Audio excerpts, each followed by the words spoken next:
Welcome to this video exploring the monoliths of the giants. We'll look at the architecture of a forgotten scale, focusing on Stonehenge and the Moai statues of Easter Island, or Rapa Nui. By recontextualizing these massive structures, we can view their engineering through a different lens. What if these monuments were designed by beings of a much larger stature than modern humans? The relativity of scale suggests that what seems impossibly heavy and baffling to us today may have been light, intimate, and highly functional to our larger ancestors. We are viewing their world through the eyes of a shrunken species. Let's reframe some global mysteries. Instead of assuming backbreaking labor with primitive tools, perhaps we are looking at routine masonry tasks completed quickly by a small crew. These might not just be totems, but advanced acoustic and planetary tools.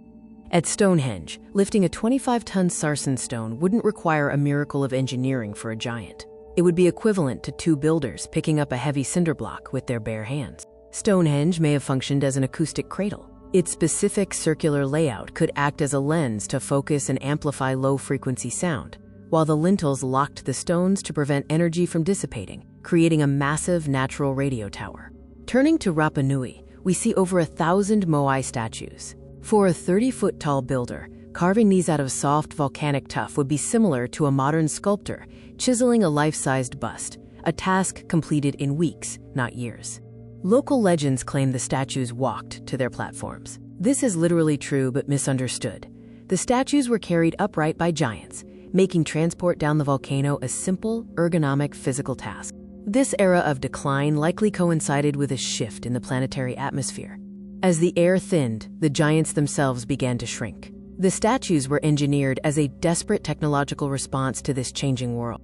These statues acted as sentinels. Facing inland, they protected fertile soils from harsh ocean winds. Their top knots were not decorative, but insulators designed to contain the stone's resonance, anchoring the island's energy for a shrinking population. Imagine a scene from 11,000 years ago at the Rano volcano.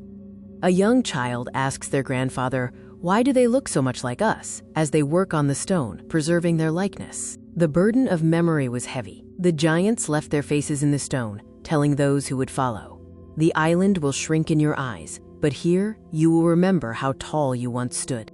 Transporting these monoliths relied on pure biomechanics, with no need for ropes or wood. The deep footprints left behind in the volcanic earth are testaments to the immense weight borne by these builders. As the final watch, the statues were placed to stand guard over the land. They serve as a lasting reminder for the smaller generations to come, a connection to the giants who built them. Ultimately, Stonehenge and Rapa Nui were not isolated. They were nodes in a unified global architecture, left behind as monuments of a civilization that once stood much, much taller.